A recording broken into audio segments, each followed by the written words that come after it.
اللہ اللہ اللہ الحمد للہ وکفا وسلام علی عبادہ الذین اصطفی اما بعد.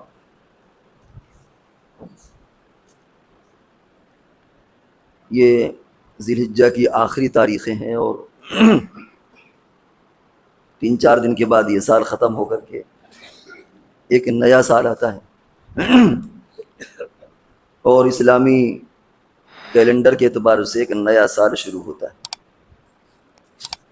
لیکن عام طور سے غفلت یہ ہوتی ہے کہ ہمیں انگریزی مہینے، وہ تاریخ، وہ سن تو یاد رہتا ہے، لیکن جو اسلامی کیلنڈر ہے اس کی کیا تاریخ ہے، کون سا سن چل رہا ہے، کب سال آیا اور کب سال ختم ہو گیا، اس کی فکر نہیں ہوتی. حالانکہ کیلنڈر بھی قوموں کی تہذیب ہوتی اور ملتوں کا وجود، قوموں کا وجود ان سے بھی متعلق ہوتا ہے. رسول اللہ صلی اللہ علیہ وسلم جب مبعوث ہوئے مکہ میں تو آپ نے صفا اور مروہ پہاڑیوں پر چڑھ کر کے اعلان کیا، اور یہ پس منظر اس لیے بیان کیا جا رہا ہے کہ ہمیں معلوم ہو کہ ہجرت اور ہجری، یہ جو سن ہجری بولتے ہیں، اس کی شروعات کیسے ہوئی، ہمیں بھی اس کا علم ہونا چاہیے. تو صفا مروہ پہاڑی پر آپ کھڑے ہوئے وہاں اعلان کیا کہ اے فلاں ابن فلاں آؤ، اور فلاں خاندان والے تم بھی آؤ. اور اس طرح جب لوگ جمع ہو گئے تو آپ نے فرمایا کہ قولوا لا الہ الا اللہ تفلحوا، تم کلمہ پڑھ لو، لا الہ الا اللہ کہہ لو، کامیاب ہو جاؤ گے. پھر آپ کو معلوم ہے کہ ابو لہب نے کیا کہا اور دوسرے لوگوں نے کیا حضور کو بہت کچھ سنایا، اور ایک دنیا بدلی اور حضور پر سخت حالات شروع ہوئے. یہ صفا مروہ پہاڑی کا انتخاب حضور نے پہلی مرتبہ نہیں کیا، بلکہ جو بھی کوئی اہم بات کہنا ہوتی تھی تو اس زمانے میں مکہ والے انہی پہاڑیوں پر چڑھ کر کے وہ پیغام دیتے تھے. گویا وہ اس زمانے کا ایک میڈیا تھا کہ کوئی اہم بات کہنا ہوتی تھی، اس پر چڑھے اور اعلان کر دیا اور وہ سب کو وہ بات پہنچ گئی. وہی طریقہ آپ نے بھی اختیار کیا. اس کے بعد مکہ میں 2 موقعوں پر بہت سارے لوگ جمع ہوتے تھے. ایک تو حج کے موقع پر ساری دنیا سے لوگ آتے تھے، اور ایک وہاں میلہ لگتا تھا جس کو عکاظ کا میلہ کہتے تھے. اس جگہ پر وہاں کے جو قرب اطراف کے لوگ ہوتے تھے، اگل بغل کے چھوٹے چھوٹے، اس زمانے میں آپ ملک کہہ لیں، صوبے کہہ لیں، شہر کہہ لیں، وہاں کے لوگ جمع ہوتے تھے.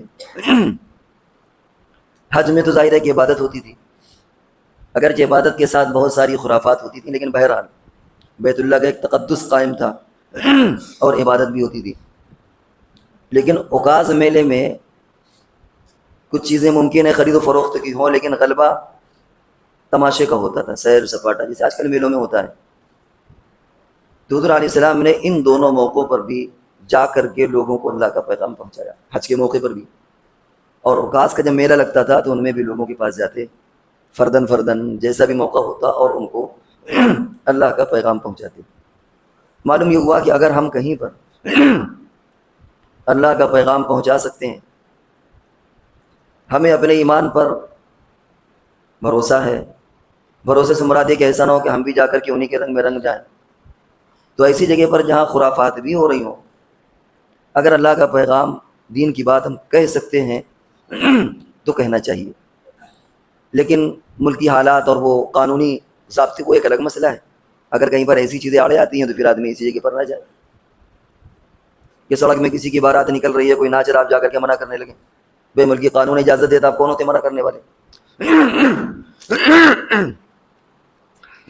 وہ ایک الگ ایشو ہے. لیکن اگر ایسے موقع پر آپ محسوس کرتے ہیں کہیں پر کہ ہم جا کر کے صحیح بات کہہ سکتے ہیں تو کہنا چاہیے. بہرحال آپ نے ان دونوں موقعوں کو بھی غنیمت سمجھا اور وہاں گئے، اپنی بات کہی. لیکن مکہ والوں کا دل نرم نہیں ہوا، سختیاں بڑھتی گئیں. آپ نے طائف کا رخ کیا، اور طائف کا واقعہ سب جانتے ہیں کہ بجائے انہوں نے سننے کے مکہ والوں سے زیادہ سنگ دلی کا مظاہرہ کیا آپ پر پتھر چلائے، لہو لہان کیا، زخمی کیا، حتیٰ کہ فرشتہ آیا اور اس نے اجازت چاہی کہ آپ کہیں تو 2 پہاڑوں کو ملا دیں اور یہ سب پس جائیں۔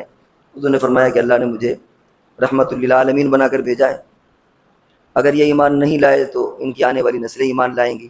حضور نے سب کو معاف کر دیا۔ یہ دھیرے دھیرے ماحول تیار ہو رہا ہے ہجرت کا، کیونکہ وہاں زمین تنگ ہو رہی ہے۔ آپ کا بائیکاٹ بھی کیا گیا 3 سال کے لیے، شعبے بھی تعلیم میں اور ہر طریقے سے دقتیں اور زحمتیں، اور 13 سال حضور علیہ السلام اور صحابہ اکرام نے بڑی اذیتوں کے ساتھ گزارا۔ اس موقع پر حضور علیہ السلام نے مکے میں جو مسلمان ہوتے تھے ان کو ہجرت کا حکم دیتے تھے کہ تم مدینے چلے جاؤ۔ ایک آدھ مرتبہ حبشہ کی طرف ہجرت کی، لیکن جب حج کرنے مدینے کے لوگ بھی آتے تھے یا اوقاز میلے میں مدینے کے لوگ بھی آتے تھے تو جو گفتگو ہوتی تھی تو ان کے دلوں میں نرمی ہوتی تھی اور محسوس ہوتا تھا کہ یہ لوگ حق کو قبول کرنے کے لیے تیار ہیں۔ اس لیے حج کے موقع پر بھی، اوقاز کے میلے پر بھی جب مدینے کے وفود افراد آتے تھے تو حضور علیہ السلام ان کے ساتھ بیٹھتے، پلاننگ کرتے، مشورے کرتے، اور یہ ہوا کہ ٹھیک ہے، دھیرے دھیرے یہ سلسلہ جاری ہو کہ مکہ سے مسلمان ہجرت کر کے مدینے جائیں۔ آپ وہیں پر ٹھہرے رہے، اللہ کے حکم کا انتظار کرتے رہے، اور پھر ایک آخر وقت آیا کہ آپ نے بھی ہجرت کی۔ یہ لفظ حجر سے بنا ہے۔ حجر کے معنی آتے ہیں چھوڑنا۔ آپ گناہ کو چھوڑ دیں، کوئی وطن چھوڑ دیں، اس کو ہجرت اور حجر بولتے ہیں۔ لیکن اب عام طور سے اس کا استعمال بہت عام ہو گیا ہے لوگوں کے لیے، ہر آدمی اس کو ہجرت کہہ دیتا ہے، وہ چاہے صحیح جگہ پر جائے چاہے وہ غلط جگہ پر جائے۔ ایک آدمی اچھی جگہ سے خراب جگہ پر جاتا ہے تب بھی کہتا ہے کہ ہم نے اس علاقے کو چھوڑ دیا، ہجرت کر لی۔ حالانکہ ہجرت کا جو اصل مفہوم ہے وہ یہ ہے کہ اپنے ایمان کی بقا اور تحفظ کے لیے کسی علاقے کو چھوڑ کر کسی ملک یا کسی علاقے پر جانا، ایمان کو بچانے کے لیے، اپنے دین کو بچانے کے لیے، اس کو ہجرت کہتے ہیں۔ لیکن اب لوگوں نے اس کو عام کر دیا ہے اور اس طرح گویا ہجرت کو بھی ایک عمومیت اس کے اندر پیدا کر دی۔ ہجرت ایک ایسی سنت ہے کہ شاید ہی کوئی نبی ہو جس نے ہجرت نہ کی ہو۔ اکثر نبیوں نے ہجرت کی۔ آپ دیکھیں ابراہیم علیہ السلام کے بارے میں آتا ہے کہ آپ نے اپنے وطن چھوڑا اور انہوں نے بھی ہجرت کی۔ موسیٰ علیہ السلام کے بارے میں آپ جانتے ہیں کہ کہاں کہاں ہجرت کی، کہاں سے کہاں، پھر مصر گئے، مصر سے پھر کہاں گئے، مدین گئے۔ اسی طرح اور بھی انبیاء کا معاملہ ہے، اور رسول اللہ صلی اللہ علیہ وسلم کی زندگی میں بھی ہجرت کا ثبوت ملتا ہے۔ تو حضور علیہ السلام نے ہجرت کی مدینے کی طرف، اور مدینے والوں کے دل کو نرم پایا۔ چنانچہ 13 سال کے بعد پھر آپ نے بھی مکہ سے مدینے ہجرت کی، اور اس ہجرت کا پس منظر بھی عام لوگوں کو پتہ ہے کہ کیا ہجرت کے وقت میں کیسے حضرت صدیق اکبر رضی اللہ تعالیٰ عنہ حضرت اور حضور علیہ السلام آپ کا ایک غلام اور ایک راستہ بتانے والا ایک تو عام راستہ ہوتا تھا، اس سے خطرہ یہ تھا کہ کوئی پیچھے سے آ کر کے حملہ نہ کر دے، اور کوئی ایسے خفیہ راستے ہوتے تھے جو ہر آدمی کو پتہ نہیں ہوتا تھا، تو وہ ایک رہنما تھا ساتھ میں۔ حضور نے ہجرت کی اور کیسے غار ثور میں رہے، یہ تقریباً مسلمانوں کا بچہ جانتا ہے، اور اگر نہیں جانتا تو اسے جاننا چاہیے، جاننے کی فکر کرنا چاہیے کہ کس طرح آپ نے ہجرت کی۔ مدینے والوں کو اس کی شدت کا انتظار تھا کہ حضور علیہ السلام تشریف لائیں اور ہم آپ کا استقبال کریں۔ چنانچہ جو حج اور عمرہ کرنے جاتے ہیں وہ لوگ خاص طور سے مدینے میں ہر دکانوں میں یہ نعت سنتے ہوں گے عربی کی، طلع البدر علینا من ثنایات العلا۔ بچے بچیاں اس نعت کو جھوم جھوم کر کے پڑھتے ہیں، طلع البدر علینا من ثنایات العلا، کہ ہم پر ایک چاند طلوع ہونے والا ہے۔ من ثنیات العلا یہ پہاڑیاں ہیں اس طرف سے جو مکے کا راستہ تھا۔ چنانچہ جو حضور علیہ السلام مدینے کے قریب ہوئے تو پورے مدینے کے لوگ میں بچوں کے آپ کے استقبال کے لیے نکلے، اور یہ اشعار آپ کی شان میں پڑھی، اور گویا آپ کے لیے آنکھیں اور پلکیں آپ نے بچھا دیا۔ آپ نے مدینے پر قیام کیا، وہاں اپنے لوگوں کے ساتھ معاہدے کیے، معاہدے غیروں کے ساتھ بھی کیے۔ اسلام کا مزاج انتشاری نہیں ہے، ہر جگہ جائے انتشار پیدا کرے، نفرت پیدا کرے، بلکہ اسلام کا مزاج یہ کہ وہ محبت پیدا کرے۔ چنانچہ جب آپ مدینے آئے تو مدینے کے 2 قبیلے اوس اور خزرج، ان کی بڑی پرانی جنگ تھی، کوئی کہتا ہے 500 سال، کوئی کہتا ہے 50 سال، اور سینکڑوں ہزاروں لوگ مارے گئے، اور سب ایک ہی خاندان کے تھے، لیکن اوپر سے 2 شاخیں الگ الگ ہوئی، اور اوس اور خزرج آپس میں لڑتے تھے۔ حضور علیہ السلام نے دونوں کو ایک کیا۔ پھر جو یہودیوں کے قبیلے تھے ان کو بھی آپ نے اپنے ساتھ ملایا، حالانکہ یہودی دشمن ہوتے ہیں، لیکن اگر ہم کسی جگہ کی ترقی کے لیے اور فلاح و بہبود کے لیے ہم کسی سے تال میل کر کے اس علاقے کی فضا کو اچھا بنا سکتے ہو تو سب سے پہلے اس کی شروعات اسلام نے. آپ نے جتنے قرب جوار کے قبائل تھے، یہودیوں کے 3 قبیلے تھے، بنو نذیر، بنو قینقاع، بنو قریظہ، 3 قبیلے تھے، ان کو آپ نے ملایا. خیبر میں ایک قبیلے یہودیوں کے آباد تھے، ان کو ملایا. مکہ مدینے والوں کو، اور جتنا بھی سرکل تھا اس کو آپ نے ایک ساتھ کیا. حتیٰ کہ جب آپ نے ہجرت کی اور ہجرت کے بعد مکہ والوں نے چڑھائی کی کئی بار، اور ایک بار پورے جزیرۃ العرب نے مل کر، جس کو غزوہ خندق کہا جاتا ہے اور غزوہ احزاب بھی کہا جاتا ہے، اس کے بعد بھی پھر آپ نے اتنا نرمی کا معاملہ کیا کہ مکہ والوں کے ساتھ بھی آپ نے معاہدہ کیا کہ بھائی ہم انتشار نہیں چاہتے. بعد میں مکہ والوں نے جب بہت زیادہ شرارتیں کی تو پھر آپ نے ان پر کہیے کہ آپ نے لشکر کشی کی، اور بغیر کسی جنگ اور جھگڑے کے مکہ فتح ہو گیا اور سب جزیرہ اس کے اندر داخل ہو گیا. یہ ایک ہجرت کی تاریخ ہے. اب آئیے کہ ہجرت کی شروعات تاریخ کی کیسے ہوئی. حضرت عمر رضی اللہ تعالیٰ عنہ کے زمانے میں ایک خط پیش کیا گیا آپ کے سامنے، جس میں تاریخ تو پڑھی تھی لیکن اس میں سن نہیں پڑا تھا. تو اب ظاہر بات ہے کہ اگر تاریخ پڑھی ہو، سن نہ پڑا ہو، تو کیسے آپ یہ سمجھیں گے کہ کتنا نیا ہے کتنا پرانا ہے. آپ کو اگر کوئی کہے کہ میں 20 ذی الحجہ کو آپ کی رقم واپس کروں گا یا فلاں تاریخ کو واپس کروں گا، اس میں سن نہ ہو، تو ظاہر بات ہے کہ جھگڑا ختم نہیں ہوگا.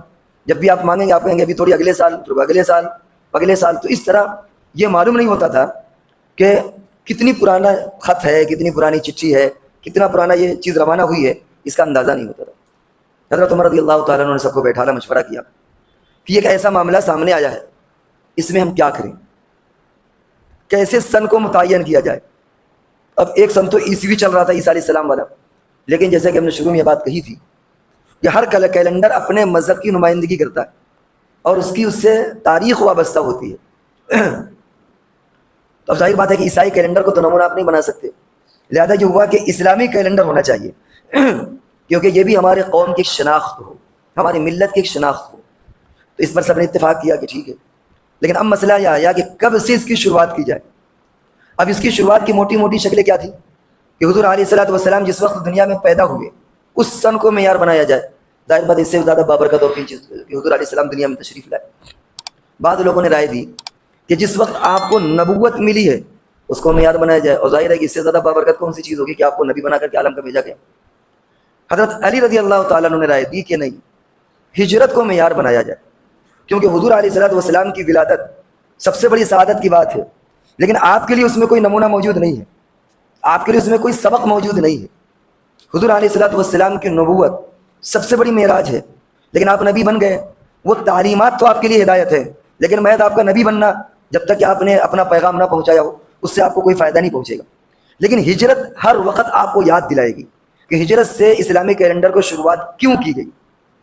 یہاں سوال کیوں کا نہیں ہوگا کہ آپ کو کیوں پیدا کیا گیا، آپ کو کیوں نبی بنایا گیا. وہ ساری باتوں میں ذہن انسان کا منتقل نہیں ہوگا، لیکن ہجرت میں انسان کا ذہن منتقل ہوگا کہ آخر ہجرت کو کیلنڈر کی شکل میں اس سے شروعات کیوں کی گئی. اب جب بات ہجرت کی آئے گی تو پوری تاریخ دہرا دی جائے گی.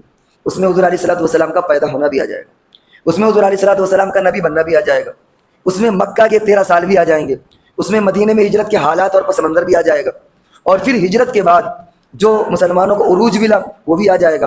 اس میں یہ بھی آ جائے گا کہ دین اسلام کی بقا کے لیے وطن کو چھوڑنا بھی عبادت، اور اس میں یہ بات بھی آ جائے گی کہ کس طرح مدینے والوں نے دل کھول کر کے ان کا استقبال کیا. ساری باتیں اس کے اندر آ جائیں گی. اس لیے سارے صحابہ نے متفقہ طور پر فیصلہ کیا کہ اس ہجرت کو معیار بنایا جائے، اسلامی کیلنڈر کا اس ہجرت کو معیار بنایا جائے. دیکھیے جہاں تک مہاجرین کی قربانیاں ہیں، اپنا وطن چھوڑا، بہت ساری قربانیاں دی، جائیداد، وطن سب کچھ چھوڑ دیا اپنا. لیکن مدینے والوں کی بھی قربانیاں کم نہیں، انہوں نے اپنا لٹا دیا سب کچھ. چھوڑنا تو مجبوری کی بنیاد پر بھی ہو سکتا ہے، لیکن لٹانے میں کوئی مجبوری نہیں ہوتی کہ لٹا دیا سب، کوئی مجبوری نہیں تھی، لیکن سب کچھ حضور کی محبت اور ان مہاجرین کی محبت میں سب کچھ لٹا دیا. اور اگل بغل کے لوگوں سے دشمنی بھی مول لی، کیونکہ سب مدینے والوں کے دشمن بن گئے تو کوئی اپنی جان کو بھی داؤں پر لگایا. اس لیے مدینے والوں کی قربانیاں کہیں سے بھی کم نہیں ہے. اسی لیے رسول اللہ صلی اللہ علیہ وسلم نے مسلمانوں میں صرف 2 باتیں کہی. یہ کہا کہ جو ہجرت کر کے آئے مکے سے یا کہیں سے بھی وہ ہوئے مہاجر، اور جنہوں نے مدد کی وہ ہوئے انصار. آپ نے یہ نہیں فرمایا کہ یہ قریشی ہیں یا اسی ہے یہ سید ہیں، یہ شیخ ہیں، یہ پٹھان ہیں، یہ فلاں یہ فلاں. ذات پات کو آپ نے کوئی بڑھاوا نہیں دیا، بلکہ فرمایا کہ وہ بدعت الجاہلیہ. ایک موقع پر ذات کی بنیاد پر لوگ لڑ گئے تو آپ نے فرمایا یہ گندگی تم نے کیا پھیلا دی، یہ گندگی جاہلیت کی گندگی کو تم نے پھر پھیلا دیا. اسلام تو اسی چیز کو کچلنے کے لیے آیا تھا. ان اکرمکم عند اللہ اتقاکم، تم میں سب سے زیادہ متقی اللہ کے وہ ہے، سب سے زیادہ قریب جو متقی ہو. یہ تم نے کیا گند پھیلا دی کہ یہ شیخ، یہ سید، یہ پٹھان اور یہ شیخ فلاں فلاں سب کر کے. تو ذات پات کو آپ نے ختم کیا اور فرمایا کہ ہاں مہاجر اور انصار، جو مدد کرے گا وہ انصار، اور جو اس کی طرف ہجرت کر کے آئے گا وہ مہاجر بنے گا. رسول اللہ صلی اللہ علیہ وسلم نے یہ دو تقسیمیں آپ نے کی. تو خلاصہ یہ کہ یہ جو ہجرت ہے اس کی ایک بڑی عظیم تاریخ ہے، اس سے پوری سیرت گھوم جاتی ہے ہمارے ذہنوں پہ. اس لیے صحابہ کرام نے متفقہ ہو کر، ظاہر بات ہے کہ صحابہ کرام سے زیادہ ذہین، ان سے زیادہ عقل مند، ان سے زیادہ باصلاحیت اس روئے زمین پر نہ کوئی ہوا اور نہ کوئی ہو سکتا ہے انبیاء کے علاوہ. انہوں نے حضور کی نبوت کو نہیں بنایا معیار، حضور کی ولادت کو نہیں بنایا، ہجرت کو معیار بنایا. کہ اگر آپ کی ہجرت کو اسلامی کیلنڈر کے معیار بناؤ گے تو نبوت کی بھی تم یاد تازہ کر لو گے، ولادت کی بھی یاد تازہ کر لو گے، لیکن ہجرت کا پورا پس منظر تمہارے سامنے رہے گا. اس لیے ہمیں چاہیے کہ ہم اسلامی کیلنڈر کو اپنانے والے بنیں. دیکھیں ہر کیلنڈر کی اپنی ایک شناخت ہوتی ہے. آپ سنڈے اور منڈے کہتے ہیں، سن کے معنی کیا آتے ہیں؟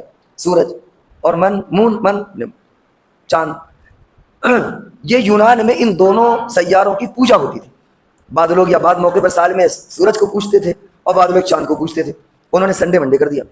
آپ جنوری فروری کی اگر آپ تاریخ نکالیں تو ہر ایک کے پیچھے کوئی نہ کوئی ریزن ہوگا کیوں اس کو بنوایا گیا. اسی طرح بدھوار، منگلوار، شکروار، آپ ان میں دیکھیں گے تو آپ کو نظر آئے گا کہ شکر کوئی چیز ہے، بدھ ایک وہ ہے. یہ سب چیز حالانکہ اب نام بن گیا ہے. اب آپ اگر بدھ کو بدھ کہیں تو کوئی گناہ نہیں ہے، لیکن آپ اگر اس کی گہرائی میں جائیں گے تو کوئی نہ کوئی اس کے اندر آپ کو ایسی چیز ملے گی جو شرکیہ ہوگی یا جو بت پرستی کی ہوگی، اس کی تاریخ اس پر پوشیدہ ہوگی. ہر دنیا کی پوری تاریخ میں چیز موجود ہے. اس لیے اسلام نے ایک اپنا کیلنڈر دیا کہ یہ تمہاری شناخت ہے. لہذا ہمیں چاہیے کہ ہم اپنے تمام معاملات میں، یہ بات ہر سال کہی جاتی ہے، اسلامی کیلنڈر کو معیار بنائیں.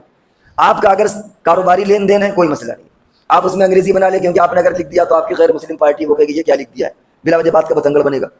ہم اس پر بات نہیں کرتے کہ آپ کاروباریوں کے بل کس سے بنائیں یا سرکاری ریکارڈ آپ کس سے بنا، وہ ایک ڈیفرنٹ چیز ہے، اس کو آپ ہٹا دیجیے.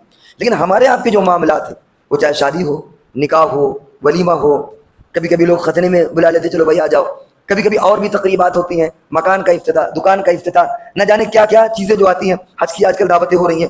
جو چیز بھی ہماری ہو، یاد رکھیں کہ پہلے آپ چاند کی تاریخ لکھیں، پورا چاند کی تاریخ، وہ مہینہ، وہ سن، اس کے بعد مطابق کر کے آگے آپ پریارٹی جو دیں وہ چاند کی تاریخ کو دیں، اور بعد میں آپ انگلش تاریخ دے دیں. اب زیادہ تر آپ کو اشکال ہوتا ہے کہ بھائی کبھی 29 اور 30 کا چاند ہوتا ہے، تو اس میں کوئی مسئلہ نہیں. جب آپ دن لکھ دیں گے تو دن لکھنے کی وجہ سے اور آگے انگریزی تاریخ لکھنے کی وجہ سے کسی طرح کا کوئی کنفیوژن نہیں ہوگا. لہذا آپ کی کوئی بھی پوری زندگی میں جو آپ کی شریعت سے، آپ کی تہذیب سے، جس کا دوسروں سے لینا دینا نہیں ہے، اس میں یاد رکھیے کہ پہلے آپ ہائی لائٹ کر کے لکھیں اسلامی تاریخ، اس کے بعد آپ انگریزی تاریخ لکھیں. وہ کوئی بھی کارڈ آپ چھاپیں، اور بحیثیت مسلمان کے ہمیں بھی وہ مہینے اور تاریخ یاد رہنا چاہیے. آج کل مسجدوں میں گھڑیاں لگتی ہیں اور ان میں چاند کی تاریخ اور سب تاریخیں بھی رہتی ہیں، لیکن کبھی ہمیں توفیق نہیں ہوتی کہ ہم دیکھیں کہ کون سا مہینہ اور کون سی تاریخ لگی ہوئی ہے. کبھی بھی اس کی توفیق نہیں ہوتی. حالانکہ اس پر بھی دیکھنا چاہیے کہ بھائی کون سی ہم نے تو دیکھ لیجیے فلاں تاریخ.